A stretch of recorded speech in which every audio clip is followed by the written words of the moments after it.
என்னங்க? நான் பெரிய தப்பு பண்ணிட்டேன்.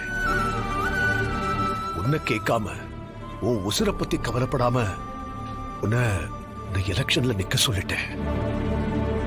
இன்னைக்கு உனக்கு மட்டும் ஏதாவது ஆயிருந்தா? என்னங்க நீங்க இதுக்கெல்லாம் போய் வருத்தப்படுவீங்களா? நீங்க தானே அன்னைக்கு சொன்னீங்க பொது வாழ்க்கைன்னு வந்தா உசுரை பத்தி கவலைப்படக்கூடாதுன்னு. ஆமா ஜானகி, அத நான் என்ன நினைச்சு சொல்லுவேன். ஆனா நீ பொது வாழ்க்கைக்கு வந்து உனக்கு ஏதாவது ஆயிடும்னு நினைக்கிறப்போ அப்படி என்னால நினைச்சு கூட பார்க்க முடியல. நீ பாட்டுக்கு வீடு குடும்பம்னு இருந்த, தேவையில்லாம நான் உன்னை அரசியல்ல எடுத்து விட்டுட்டேன்னு தோணுது எனக்கு. நான் தப்பு பண்ணிட்டேன் ஜானகி. என்னங்க பேசுறீங்க? நீங்க ஒரு பொண்ணை நிறுத்தினா அந்த போனா அவளை அடிச்சு ஆஸ்பத்திரியில படுக்க வச்சுட்டா, நம்ம வீட்டு வாசல்ல பாம்பு வச்சா, நம்ம பொண்ணை கடத்தி கொன்னுடுவேன்னு மிரட்டினா. இதுக்கெல்லாம் பயந்து தானே ஊர்ல யாரும் போட்டி போட வரல. அந்த நிலைமையில தானே நீங்க என்ன நிக்க வைக்க முடிவு பண்ணீங்க. அத நினைச்சு எனக்கு எவ்வளவு பெருமையா கௌரவமா இருக்கு தெரியுமா?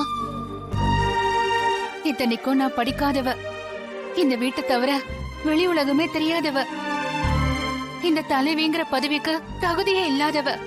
சச்சா, அப்படி சொல்லாத ஜானகி. உனக்கு தகுதி இல்லைன்னா இந்த உலகத்துல யாருக்குமே தகுதி இல்லைன்னா அர்த்தம். அது நீங்க என் மேல வச்சிருக்கிற நம்பிக்கை.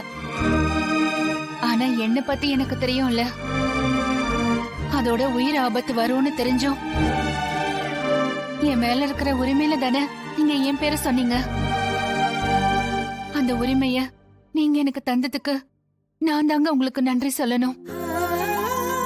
எனக்கு உயிர் எல்லாம் பெருசு இல்லைங்க. என் மேல நம்பிக்கை வச்சு நீங்க சொன்னதுக்காக என் உயிரையே கொடுப்பேன்.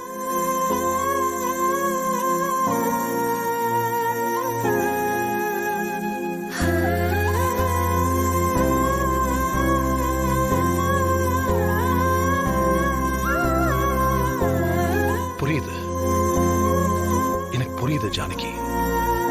இருந்தாலும் இன்னைக்கு உனக்கு ஏதாவது ஆயிருந்தா எனக்கு உடம்பெல்லாம் பதறுது. என்ன சுத்தி நீங்க இருக்கீங்க, நம்ம பசங்க இருக்காங்க, நம்ம கும்பிடுற தெய்வம் இருக்கு. அப்படிலாம் எதுவும் நடந்துராதுங்க. நீங்க ஒண்ணும் பயப்படாதீங்க.